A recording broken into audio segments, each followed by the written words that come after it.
Қайырлы күн. Бүгін картоп пен сыр қосылған мини чебурек дайындаймыз. Алдымен ұнға тұз, содан соң қайнаған суды қосып, жылдам араластырамыз. Өсімдік майын құйып, қамырды илейміз. Дайын болған қамырдың бетін жауып, 20-30 минутқа қойып қоямыз.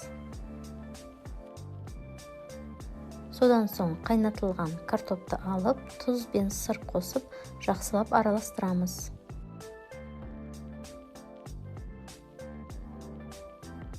Осымен салмамыз дайын.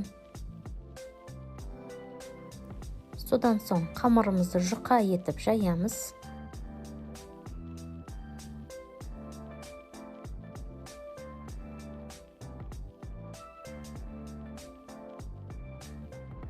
Дөңгелектерге кесеміз.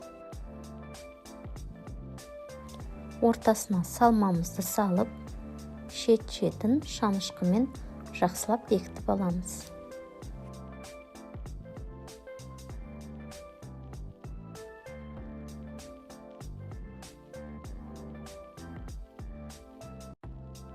Өсімдік майына екі жағынан орташа отта қуырамыз. Чебуректеріміз дайын. Барлықтарыңызға ас болсын. Лайк басып, каналға жазыламыз.